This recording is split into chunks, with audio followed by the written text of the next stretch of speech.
Okay, welcome back. This is part two of the week 6 lecture. So before we jump into the novel, let me just say a couple things, well, about Brown and his career, like I said, but also the edition that you might be working with is probably different from the edition that I have. I cannot quite remember what edition I ordered for you guys, but I don't think it's this Barnes& and Noble edition that I have. So for that reason, I mean, maybe some of you ended up with this one if you just ordered it on your own. But because I think our editions are probably different, at least in many cases, when I point out specific passages that I want you to sort of revisit or pay attention to, I will not be including page numbers because I think our pagination is probably different. I will just refer to the chapter where that stuff can be found. Okay, so let's talk a little bit about Brown. I've already mentioned that he was a Quaker from Philadelphia who died young, but let's talk more about his career because he's not just important because he comes kind of early in our chronology of early American novels. I mean, yes, he's publishing Edgar Huntley just a couple of years after the Coquette debuts, but Brown also participates in kind of this early process of creating an American literary culture. He's not just producing novels and works of literature, he's also an editor. He's also running literary magazines and journals. So he's publishing other authors. He's like publicizing up and coming writers. He's creating a forum for other literature to be published and read. So for some of those reasons, Brown is sometimes referred to as the father of American literature or the grandfather. Sometimes he's called the father of American literary criticism.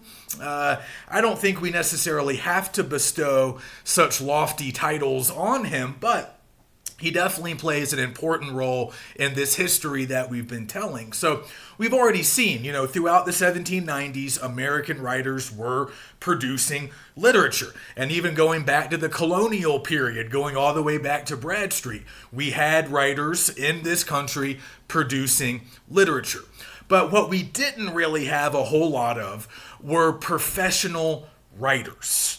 As we've seen, most of the writers we've looked at so far, they didn't necessarily make their living as writers. We talked about Brackenridge, who was a judge. We talked about Susanna Rowson, who wrote Charlotte Temple, the first big bestseller in American literary history. She was an actress. She managed schools for girls. And then even Hannah Webster Foster, the author of The Coquette, she published that novel anonymously. Now, later, she would enter into more of what we would probably call a professional writing career. Foster did, after the death of her clergyman husband, which probably played a role. It probably was not a coincidence that she increasingly published under her own name after he died. So, earlier in her career, she wasn't necessarily getting the credit for her own work. And then, even somebody like Freneau, he had a lot of different jobs. He also managed and edited a few early examples of literary magazines or journals, what we could call periodicals, literary periodicals. He tried his hand at running those. Most of his failed pretty quickly, which was also the case with Brown.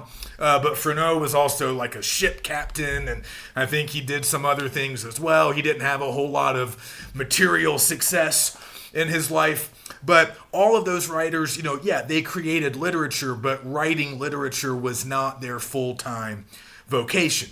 So Brown is different, and Brown is often referred to as maybe our first true professional writer in America, or maybe the first American man of letters. That's a term that does not get used very much anymore, but it was used quite a bit in the 18th and 19th century. A man of letters, and yeah, it was pretty gendered. It was usually just used to refer to male artists, even though, as we'll see, there were some women who also could have qualified, especially in the 19th century. But basically the idea was a man of letters was not just a writer, it was also somebody who, wrote a lot of different things. So not just novels, but poetry, maybe short fiction, maybe nonfiction. they wouldn't just write literature. They might also write nonfiction essays, kind of somewhat journalistic essays in some cases, or they might have written sort of early forms of literary criticism. They would have reviewed other writers, other texts. They might have created their own sort of theories of composition, writing, and literary genre or things like that. So somebody who did all of that kind of writing and also might have served as an editor of various literary magazines where literature would have been published and reviewed, that kind of person would have been referred to as a man of letters. Not just a novelist, not just a poet, but somebody who mastered a lot of different kinds of writing and also maybe served as an editor, served as somebody who would run and organize these early literary periodicals. So Brown very much fits that definition, and later people like Poe and Hawthorne will occupy very similar roles, but Brown is often thought of as kind of setting the template. He's sort of the first American writer to fully embody that man of letters ideal, to really just work as a writer and an editor. He didn't have a day job. I mean, he did train to be a lawyer, but he never really practiced the law. He was strictly a writer. And in the process, he's helping to professionalize writing for a long time throughout the early modern period, going back to the Middle Ages and beyond. A lot of literature was created by people who would not have identified as full-time writers. They wouldn't have thought of themselves as professional writers. And especially if you go back to pre-modern England or pre-modern Europe in general, a lot of literature would have been created by well-born, well-educated aristocrats who didn't necessarily have to work. So they had a lot of free time to produce poetry, drama, maybe some chivalric romances, or whatever. Now, it's important to note, I don't want to generalize too much, there were plenty of examples of writers who did not come from the upper classes. And if we think about drama in particular, that was an occupation very much filled by sort of workaday people. Shakespeare, was a hard-working playwright and a working actor. So a lot of drama produced in the Elizabethan era was probably produced by professional playwrights. But if we're talking about poetry, short fiction, and even in the early days of novels, a lot of the writers producing that stuff wouldn't have necessarily thought of themselves as professional writers. But as we move into the 19th century, that really does begin to change. And we start to have an occupation of writer.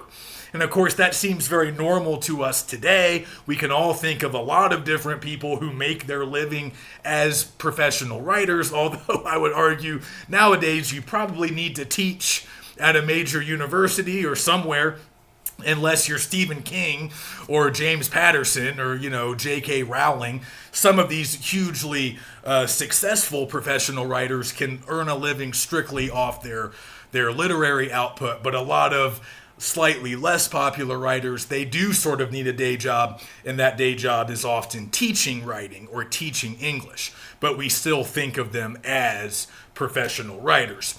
But again, that's kind of a modern thing.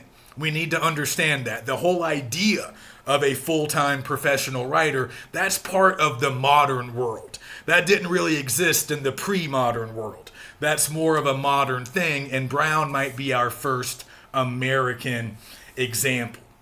So it is kind of important to know that. And again, we need to know the importance of some of these periodicals that he was running, just because that's, in many ways, that's how a literary culture gets created. So it's fine to have individual authors in different parts of the young nation creating literature. Rowson here, Foster there, Brackenridge down in Pennsylvania. That's fine. But until you start to have more correspondence between writers, until you start to have literary publications, these magazines, these journals where you can read new fiction, until you start to have that stuff, you can't really have a unique national literary culture. So Brown's helping to create that because he is an editor. He does create a lot of periodicals, and he also makes some connections with other writers. So he knows personally a few members of a group called the Hartford Wits. We're not going to read these guys. We don't need to know a lot about these guys, but we just need to be dimly aware of them. They're one of the first kind of important literary groups to form in the early Republic. So as the name suggests, they were largely based in Hartford, Connecticut, which just also happens to be where a lot of the action of the Coquette took place. So a lot of these guys were affiliated with Yale, the Ivy League school, which is located in New Haven, Connecticut. I think Eliza is from New Haven, and then she goes to Hartford to mingle in society. I think I'm getting that right, but maybe it's backwards. But we've already been in New Haven and Hartford back in the Coquette. So that's where a lot of these guys were based. A lot of them had attended Yale. Several of them were descendants of pretty wealthy New England families, in some cases old Puritan families. They weren't really Puritan anymore, but that was their origin. So these were well-educated, often very affluent young men who were starting to create some literature and publish that literature throughout the 1780s and 1790s. Again, as their name suggests, a lot of their work was comedic, witty. They were called the Hartford Wits. So they wrote a lot of sort of satirical stuff, a lot of poetry and drama that was often comedic in its sort of tone, and they were often satirizing certain aspects of American society or even older European society. Probably the best known of the Hartford Wits was this guy named Joel Barlow. I used to assign one of his poems. I no longer do. We just don't have time for him, but he was pretty popular during his time. So in 1807, he published a poem called the Columbiad, which is an epic poem about Columbus and the discovery of the New World. It was taught for a long time to school children. It was a big part of our kind of natural, our national mythology, part of how we sort of understood our history. Most people don't read it anymore. Barlow's not really that good. But he's an example of one of these guys who started out as kind of a playful, almost juvenile writer who would publish little comedic poems in periodicals like the ones that Brown ran, but then he kind of got more serious as his career progressed. Barlow started to write more serious epic poems that often had important sort of national themes, stuff that would have been important to a lot of American readers. But one final reason for us to remember Barlow is he was rumored, this is not confirmed, but he was rumored to potentially have been the seducer of the real Elizabeth Whitman, who was the real life model for the real life basis for Eliza in the Coquette. So again, we're in Connecticut. This is very much Eliza's backyard. And Hannah Webster Foster, I think, knew Barlow, might have known him personally. And there were rumors at the time that Barlow, that was actually the seducer. He was actually the rake who had seduced Elizabeth Whitman. I have no idea if that's true. I have no idea if Foster thought that was true. But that was a rumor that was present at the time. So he is a little bit connected to the Coquette. But again, we're not reading him. We're not reading any of the Hartford Wits. But Brown got to be personally acquainted with some of these guys, particularly this guy named Elihu Hubbard Smith. Elihu Hubbard Smith. Another kind of important Hartford Wit, was a personal friend of Brown. So he kind of introduced Brown to that larger circle. Brown helped to get some of that stuff published. I think he published some of his own work in some of the periodicals that were existed back then in New England. So this is the kind of give and take, the kind of exchange, the kind of correspondence that we need to have a literary culture. Brown even moved to New York City. I think briefly he might have resided with Smith. They did some work together, but most importantly, Brown got exposed to a larger literary world. He got exposed to other writers. He traveled to a different city. He made some connections.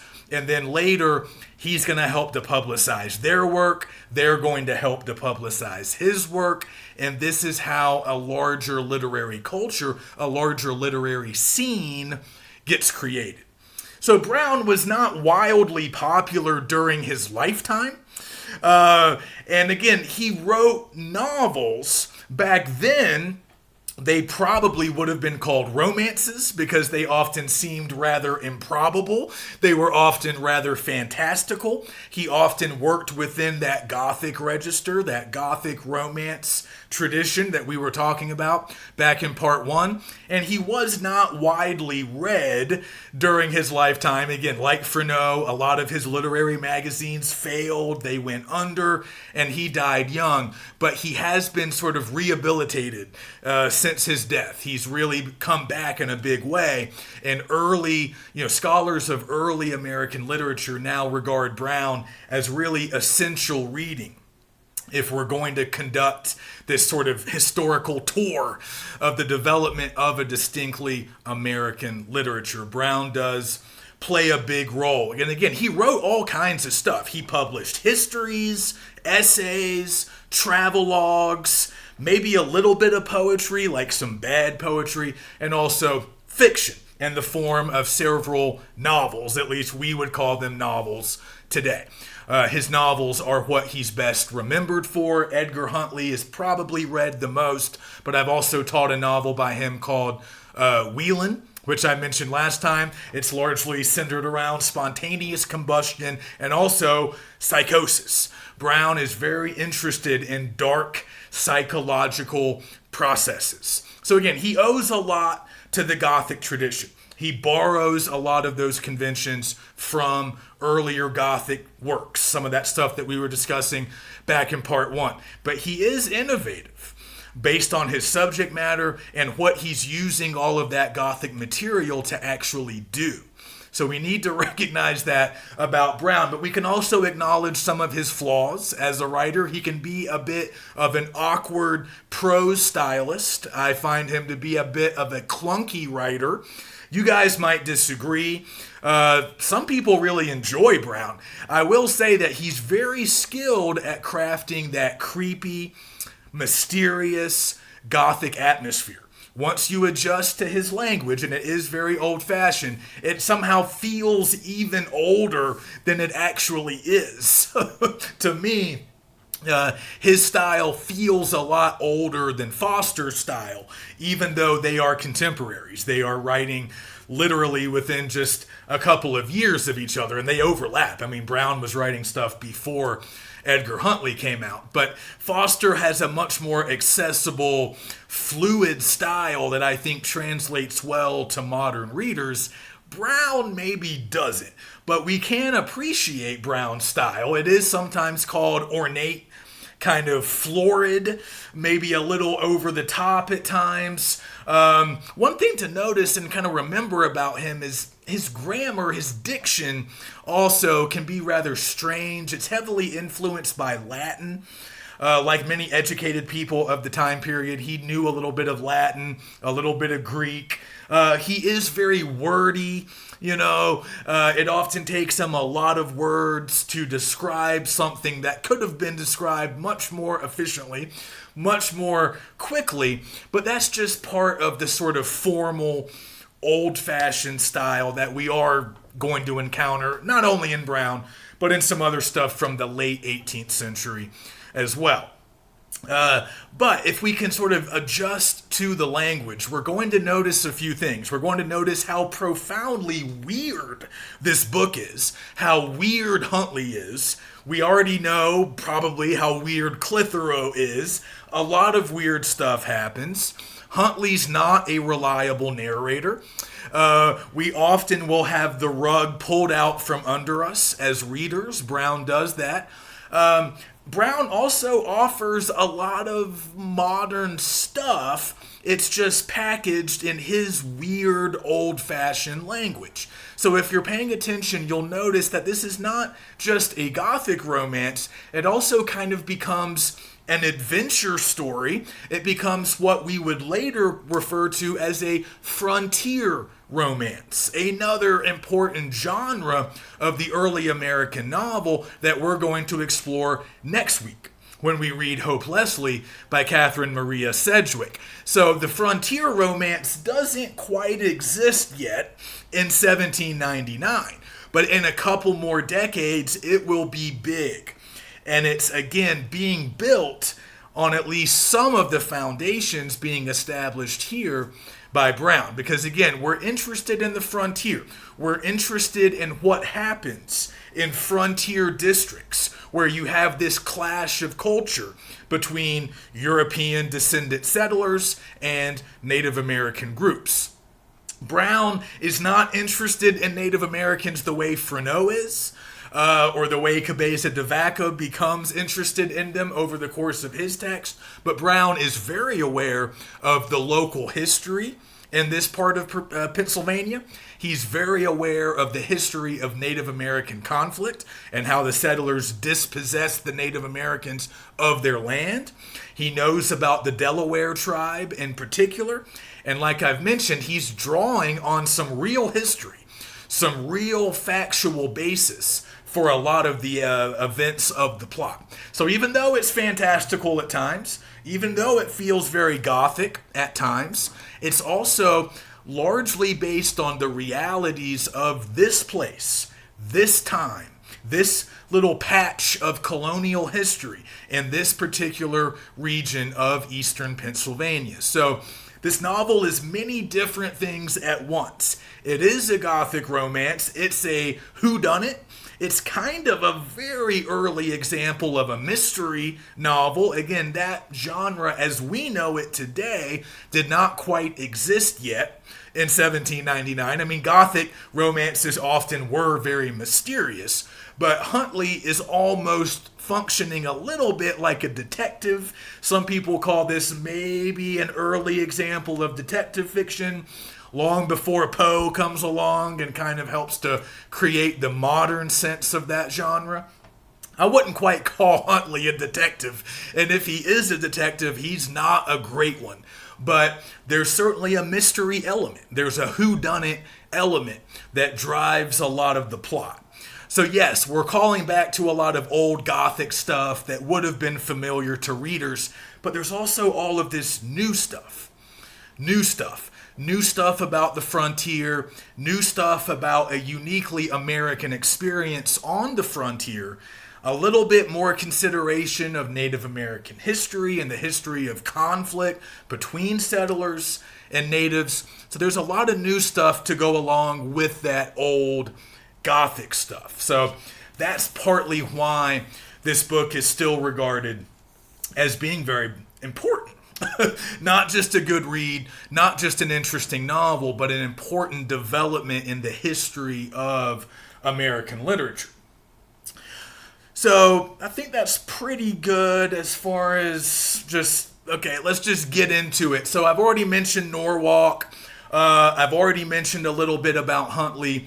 We know this is, once again, an epistolary novel, even though we have far fewer letters than what we saw in The Coquette. So I really want you guys to notice how this story is getting delivered.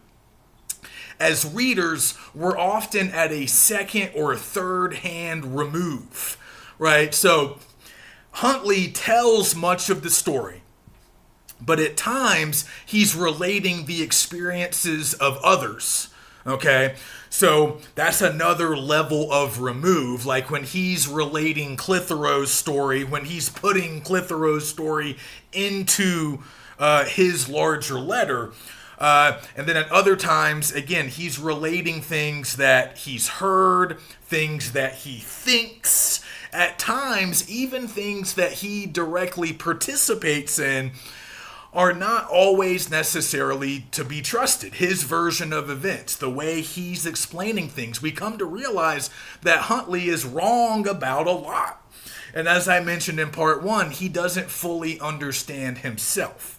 He does not fully understand the psychological and physical things that are happening with himself over the course of the narrative. And we can wonder about the larger symbolism of that. What does it mean for a frontier adventure, which this kind of is? Again, there's some swashbuckling elements. There's a few things that might make us think about action, adventure. And again, when we turn to frontier romance, we're going to see how a lot of this fits in to that genre as it would develop, right? John Wayne, these are the predecessors of John Wayne. We talked about Benjamin Church and King Philip's War, an early Puritan who kind of took on that role as maybe an early action star in these kind of stories that Americans like to tell, right? These frontier adventure stories where the white settlers are triumphing over Native Americans. If you guys have watched old westerns from, the middle or, like the 50s, the 60s, going back to the 30s and 40s, if your dads or granddads like those kinds of movies, I mean, that's a huge part of these narratives that we were telling up until fairly recently. Now, when we see westerns, they tend to be a little bit more nuanced. They tend to be a little bit more critical of Western expansion and white settlement. But for a long time, that basic story that got told in Church, Benjamin Church, kind of the story that we see here, white settlers triumphing over Native Americans and taming the wilderness, that's the story of 90% of Westerns made like before the Vietnam War. I mean, we can get a lot of mileage out of that basic narrative, and it's kind of playing out here. But with that in mind, what does it mean? What does it say? That our hero, and I'm definitely using scare quotes when referring to Huntley as a hero, what does it mean when our hero is kind of unstable and our hero becomes increasingly violent and increasingly erratic? He does not always know what he has done. He does not always understand the events around him. So paradoxically, as he becomes more comfortable and familiar with Norwalk, the wild terrain, the sublime terrain of Norwalk, he becomes more and more alienated from what would have been considered at the time Western civilization, the trappings of the settlements, polite society, typical etiquette, normal, white person conduct. He gets almost cut off from those things because he becomes almost a creature of the wilderness. And again, we reject some of that language, but that's how it would have been understood back then. And for Brown, this is a real source of terror.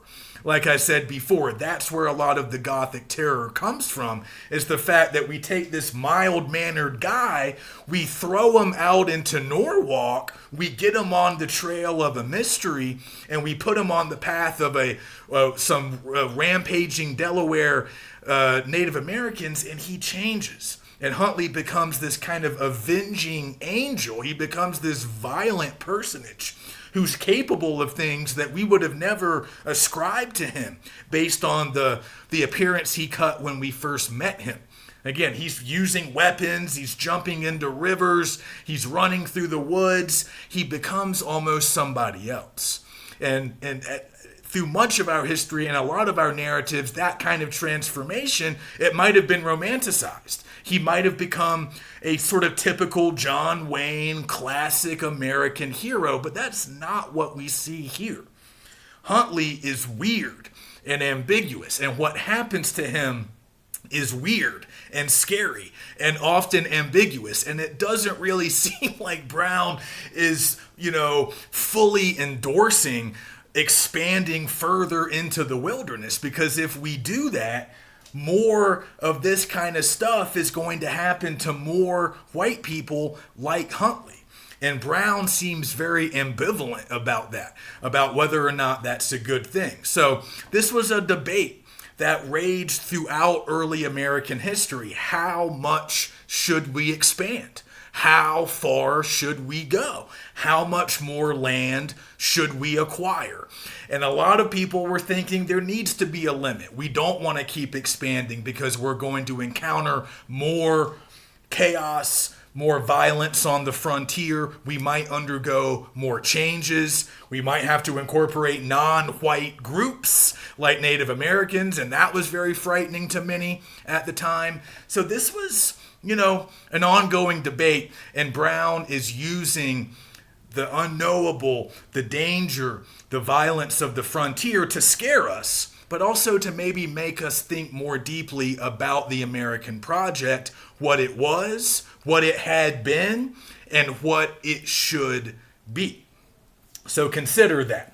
I feel like the book starts out a little bit slowly. We kind of spend a lot of time back in old Europe with Clitheroe, but I want you to notice that starting in chapter 16, the action really picks up. Things really start to get weird. We're in volume two by this part. And things really start to pick up. I want you to notice chapter 16. There's actually a larger sort of segment between chapters 16 and 22. And I really want you to notice all the action, all of the movement. Again, we're getting some templates that will be explored more in future developments. We have the action in the cave. We have the action in the hovel. Huntley is pursued. He's running, he's jumping, he's killing, he's doing a lot of stuff, and he is transforming in a lot of important ways. So just notice all the action, notice the violence, and again, there's a conventional reading of a lot of what Huntley does. He saves a young girl who's been taken prisoner by this sort of rampaging Delaware band. He defeats many of the Delawares in battle. He sort of triumphs. But again, whereas that's often viewed as an unambiguous victory in a lot of more recent Western stuff that would come out later, after this point, later in the 19th century, into the 20th century, it's like, yeah, great. But here it's weird, and it feels weird. And Huntley feels weird.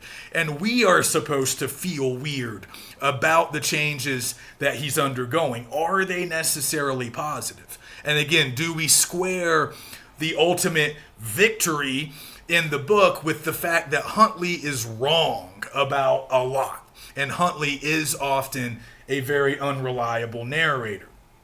So just pay attention to the action. You might find some sloppiness at times in plot construction. Some very discerning readers are sometimes able to find plot holes in a lot of Brown's work. And that's true because Brown did not really revise his work. So this is another flaw that we can detect in his writing. He does a lot of interesting stuff, but one thing he did not do was proofread. He didn't really have a modern day editor in the way that professional writers would now. So as a result, there is some sloppiness in his writing. Again, some occasional plot holes, and sometimes just like mistakes, like errors that he never caught, that he never corrected. So a lot of modern day editors, when they're putting together these more recent editions of Brown's work, they're often kind of performing the role of what he needed his original editors to do, cleaning up a lot of the mistakes, trying to sort of standardize spelling, and cleaning up certain grammatical issues that had not previously been caught. So yeah, there can be a little bit of sloppiness in his construction.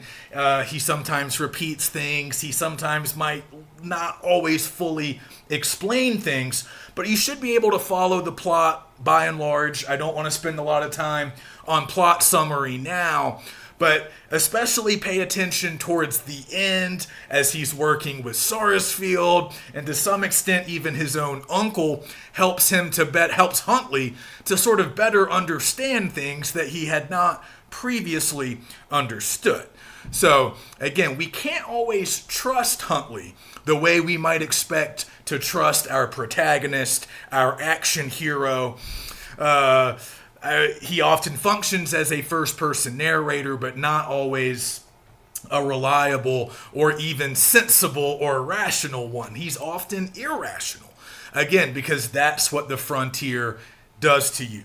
That's what this conflict and this unpredictability and this sublime landscape does to you. It has that kind of effect. But also Huntley is experiencing a disorder, a sort of medical condition that Brown's also utilizing for Gothic terror. But again, it's part of what Brown liked to do. He liked to explore, as I was saying earlier, these sort of unexplained natural phenomenon, and he uses those as plot devices. He uses those both to scare audiences, but then he's also trying many times to provide rational explanations that might account for some of those phenomenon. So he's having fun with those. So that's also part of Huntley's problem. But another thing I want to point out, and this is kind of what I want to end with here in part 2, I want to talk about Old Deb, who's sort of the de facto leader of this small band of Delaware Indians who have remained in this area, in Norwalk, and in the larger district, which is usually referred to as Soulbury. So that's technically where Huntley lives. He resides with his uncle in Soulbury. That's this sort of suburban district just outside of Philadelphia. Not suburban in the modern sense. It still seemed back then to be very rural, very agrarian. So most people in that area, most of the settlers make their living as farmers. So there's lots of agriculture. That's what Huntley's uncle is engaged in. But of course, Philadelphia is not far away. But then either right next to Soulbury or contained within Soulbury is the wild district of Norwalk, where a lot of the action takes place. But eventually, we meet Old Deb, which is the name given to this old Native American woman who helps to kind of organize some of these Delaware raids into the settlements. And I want us to actually take a look at this passage. It's in chapter 20. So if you guys can kind of get into that chapter and find the passage where Huntley is describing Old Deb, and he calls her Queen Mab. This is a very significant moment. It's kind of a rhetorical move that Huntley is performing, and it's very closely tied to what we saw Freneau do in the Indian Burying Ground. It's part of this larger project that Brown is also engaged in. So we learn, this is really interesting and important, we learn in chapter 20, I believe, that the village that was previously built and maintained by the Delawares, that village, where that village had been, is now the property of Huntley's uncle. So we get this description in chapter 20. The village inhabited by this clan, this group of Delawares, was built upon ground which now constitutes my uncle's barnyard and orchard. So that's Huntley speaking. So he's plainly stating this, right? We took the Delawares' land where these people used to live. That's where my uncle's property is now. So not the house where they live in, I guess, but the barnyard and the orchard nearby. So it's very clear that the Delawares have been dispossessed. They used to live here, but they were pushed out by these encroaching settlers. So again, Brown is playing with real history here. The Delawares really were pushed out of the area during the colonial period, in large part because of what was called the Walking Purchase Treaty of 1737. A real event, the Walking Purchase Treaty. This is how the settlers sort of conned the Delawares out of a lot of their land, and a lot of the Delawares ultimately left the area and went further west to find new places where the settlers had not yet reached. But this band, led by Old Deb, has stuck around. and they largely take refuge in Norwalk, where most European settlers do not venture. So we get this history, we get this backstory, and it's very important to keep in mind. So in chapter 20, I want to just read this briefly. Again, this is Huntley describing Old Deb, but he goes out of his way to make this comparison with Queen Mab. So let me find this in my edition here. Old Deb.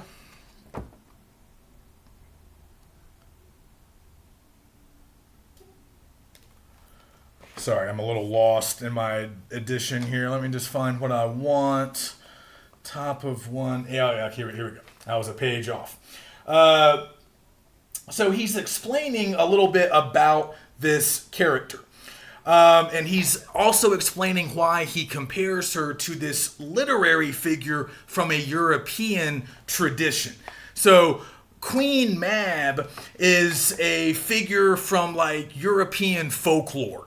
And again, most readers would have been familiar with this figure. She's a fairy. She shows up in Romeo and Juliet. She's referred to as the fairy's midwife by Shakespeare. So she would have been familiar to most readers. So Huntley says that, Old Deb has some of these pretensions to royalty, the wildness of her aspect and garb, her shriveled and diminutive form, a constitution that seemed to defy the ravages of time and the influence of the elements, her age, which was kind of unknown but seemed to surpass 100 years, her romantic solitude, her mountainous haunts. All of those qualities are working together to make Old Deb seem like Queen Mab. He's making a comparison, a lot like Freneau does in some of his poetry, when he's comparing American stuff to old European stuff. Again, making the argument that, hey, we have an ancient history in America too. We have rich material for folklore and mythology too, just like Europeans do, just like older societies do. But then what's interesting to me is Huntley almost feels the need to justify this comparison. So right after that part that I read, he kind of adds this little extra note that I've always been struck by. He says, there appeared to me some rude analogy between this personage and her whom the poets of old, this personage being the old Native American woman, so there's some analogy between Old Deb and her whom the poets of old time have delighted to celebrate. Again, referring to Queen Mab. Thou perhaps wilt discover nothing but incongruities between them. And again, he's addressing his fiancée here in the letter, right? So that's an interesting move he makes. He says, you might not see the similarity. I recognize that you might not understand my comparison. You might discover nothing but incongruities between Old Deb and Queen Mab. But, he goes on, be that as it may, Old Deb and Queen Mab soon came into indiscriminate and general use. So he's doing a couple of things here. On one hand, he's kind of taking credit for coining this nickname. And he's saying, yeah, I started calling her that. And then everybody in Soulberry started calling her that too. But he's also making this larger rhetorical sort of move where he's saying, look, you might not see it, but there is a similarity between Old Deb and this sort of figure from European mythology. Right? You gotta be from Soulberry to get it. You gotta live here. You gotta know the local history. You gotta know about the old conflict with the Delaware Indians. You gotta know Old Deb. You gotta see what she looks like. You gotta see how kind of mythical she appears. Again, this is being presented as a real person, but Huntley's really having fun with the kind of mystical qualities that this old Native American woman seems to have. She's very, very old. She lives in this kind of remote mountain wilderness. She's very crafty, but he personally knows her That also matters. They even kind of have a personal relationship. She would come to his uncle's home. They had maybe some kind of bartering system worked out. He knows her. He has spent time with her. He has interacted with her. So he doesn't just know what she looks like. He doesn't just know some basic details about her and the other Delawares. He's also pointing out that she is similar to figures from European folklore. She has a lot of the same qualities. So again, by doing that, by having Huntley do that, Brown is engaged in what we saw Freneau do, basically making the case that America does have the potential to create a unique mythology, a unique culture, and a unique literature based on our materials. And Old Deb is a distinctly American character. She's an old Delaware Indian who's obviously in conflict with the local settlers, but she also has personal relationships with them. She's known, she's talked about throughout the area by the settlers. Again, thanks to Edgar and his ingenious nickname, I guess. It spreads. But also the way these settlers think about her is very much akin to how older people in England from earlier eras would have thought about a fairy or some other figure from folklore and mythology. So it's an interesting rhetorical move that we see a lot during this period. We have cool stuff of our own. Our native material is just as interesting, just as rich as anything you'll find in Europe. And just like Freneau, Brown has to turn to Native American history, Native American characters to find that ancient quality, that mythological quality that he's kind of looking for. So that's important to note. But it's also important to notice that she, Queen Mab or Old Deb, whatever we want to call her, she still regards all of Soulbury as belonging to her or belonging to her people. She rejects the English as not belonging there, right? She calls them aliens. She says that they are occupying the land. And this is Huntley speaking, but he's like paraphrasing her words, right? They only occupy the land based on connivance and permission. She had allowed them to stay there, but now they've overstayed their welcome. They've asked for too much. So again, this is, a pretty faithful representation of how a lot of the Delawares probably really would have felt at that time, the attitudes they would have had towards the English settlers, because as was so often the case, initially, some relations between Delawares and settlers were friendly.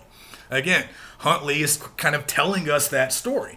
They were a little bit friendly, but they stopped being friendly as more and more settlers came over, more and more encroachment occurred, and eventually the Delawares, were threatened. Their way of life was threatened. Their sources of food were threatened. So that's when a lot of the conflict began. And just like we saw in New England, and we're going to see again with Hope Leslie, ultimately the English win those military conflicts. But again, stuff is changing. Cultures are sort of melding in weird, often violent ways. And Brown wants to document that process as well. So the Delawares have been dispossessed. They've been defeated, but they remain. Not just physically, but in maybe other ways too. And Huntley, over the course of becoming a hero, maybe he has to start to borrow some of their ways. He has to start relying on his knowledge of their ways. And to readers at the time, part of the danger and the terror is the fact that Huntley might ultimately come to resemble the Delawares. So once that distinction between the white settlers and the Native Americans break down, then chaos ensues, at least in the eyes of a lot of American readers at this time in history. Again, we read it a little bit differently now, and we're probably a lot more sympathetic to Old Deb. I wouldn't argue that Brown is very sympathetic overall, because again, ultimately he uses the Delawares as pretty convenient villains. They are sort of the bad guys, at least in terms of basic plot mechanics. But we should also remember that Clitheroe, we know by the end, is a murderous maniac. Huntley, though he often means well, is wrong about many things, and he also is capable of great violence beyond what he himself would have ever imagined. So we have to ask, is there a moral authority here? Is it Huntley? Can we trust Huntley enough to kind of be our guide through this strange maze-like narrative? I mean, perhaps Sarsfield could sort of represent the voice of reason. He does seem a little more clear-headed than most of our other characters. But again, a very ambivalent, ambiguous message, I think, is ultimately delivered here. What does expansion do to the people who are expanding? What does the wilderness do to the settlers who are trying to tame it? Brown certainly seems scared of some of the possibilities, some of the dangers, some of the mystery that comes along with the wilderness. So it makes for a good adventure story. It makes for a good Gothic romance. But Brown's also participating in a larger national debate. And again, we don't have to accept a lot of the racist premises and assumptions that Brown might have been in possession of. We can just recognize that the Gothic here largely derives from the American landscape and the very violent history of settlers and Native Americans coming into contact, exchanging, sharing, and also ultimately fighting, shedding blood. All of that is on display here. So that's all I'm going to talk about for now. There's a lot more we could get into. I'm sort of skipping over a lot of important plot developments, but I trust that you guys can keep track of those yourselves. Again, pay attention to the stuff in the cave between chapters 16 and 22. A lot of important action. I want you to think about the Panther. I want you to think about Huntley's conflicts with the Delawares, what he's doing. And also I want you to observe how the moral compass that guides him early becomes a little bit more confused. Actually, I thought I could point out maybe that passage as well. So yeah, right before what I was looking at in chapter 20, let me go back and give you a chapter number. I think it's just chapter 19. Yeah, look at the end of chapter 19. Look at what Huntley does to what turns out to be, I think, the last surviving member of that Delaware war party. So another scene of violence at the end of chapter 19, but I want you to look at that final paragraph. I want you to notice what Huntley does. He is prompted by a freak of fancy. He is a changed man. He's a violent man. He's an avenger. Also notice, again, we're thinking about parallels. We're thinking about doubles, that Gothic convention of the doppelganger. Again, we see it with Clitheroe. We see it in his story, which is very sort of traditionally Gothic and a European style. But also, doesn't Huntley come to resemble these less civilized beings, at least as Brown would have understood it? Remember, Huntley's often driven by revenge. He's often driven by violence and rage. So in the book, there might be some judgment for the Delawares because they're also motivated by revenge, right? They're also resorting to violence. But notice that our hero does the same thing. So in the book, the Delawares might be disparaged for operating largely based on revenge, but what does it mean when Huntley also operates largely fueled by revenge? I mean, even his early following of Clitheroe, right? He's trying to figure out who killed his friend so he can exact some kind of justice, right? So he's always motivated by vengeance to a certain extent. So is he all that different from the Delawares, who many readers would have regarded as villainous? Again, that may be part of what Brown's trying to show us as well. So I hope you have fun with this and just kind of keep the idea of a frontier romance in your mind. I'll spare you the definition of that genre until next week. We'll talk about it with Hope Leslie. We'll mention also James Fenimore Cooper and some other American novelists in the 1820s, 1830s, and beyond who start to write frontier romances, which are still often sort of fantastical. They have some elements of those older romances that we were talking about. They might play with the sublime, like the Romantic poets from England that we talked about, but they're different from the Gothic romance, because they're a lot more focused on American history. They're a lot more focused on the realities of the American frontier. And they're using old colonial history, Native American conflict, all of that stuff that's on display here. They're using all of that to create sort of a mythology, a national sort of history and narrative that in many ways we still tell, or at least we still tell versions of it. So Brown is helping to create that genre as well with Edgar Huntley, but we'll see that genre in full flower next week when we turn to Hope Leslie. So we'll talk more about frontier romances then. And let me just finish by giving you a little housekeeping. Let's talk about schedule very quickly. You guys will notice that things are pretty tight as far as our pace. We need to finish Edgar Huntley hopefully this week. I recognize that will be difficult. If you're still working on it next week, that's okay. But do keep in mind that Hope Leslie is pretty long. Okay, so it will be difficult to knock out Hope Leslie in one single week. So you might be a little behind as the weeks continue. Don't worry. As I mentioned in week 1, I recognize that sometimes it's difficult to finish some of these novels in just a single week. I hope you didn't have too much trouble getting through The Coquette in a single week, but Huntley is longer. It's a more difficult read, so if you're not quite finished with it by the end of this week, don't worry. Just do your best to try to wrap it up next week. And then if you are still reading Hope Leslie in week 8 or week 9, that's okay. I've sort of planned for that a little bit. So if you look at our course schedule in the syllabus, you'll notice that starting in week 8, we move into unit 3, and the reading load gets lighter, at least for a few weeks. So weeks 8, 9, and 10 are a lot lighter than what we're experiencing right now. So we are not reading any novels during weeks 8, 9, and 10. We're just looking at some short fiction and some poetry, primarily. So you can catch up between weeks 8 and 10. If you need a little more time for Edgar Huntley and Hope Leslie, you'll be able to catch up. The schedule allows for that. You'll be able to catch up between weeks 8 and between weeks 8 and 10.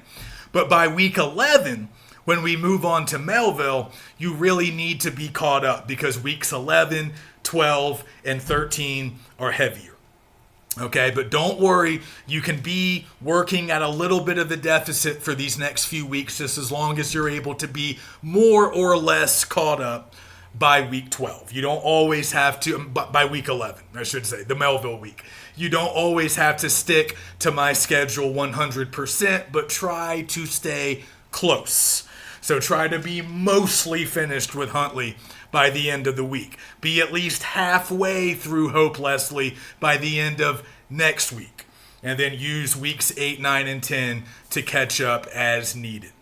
Let me know if you have any questions. Let me know if you're struggling, if you're falling behind even more than what I just described. Reach out. Let's talk. Otherwise, I will see you next week.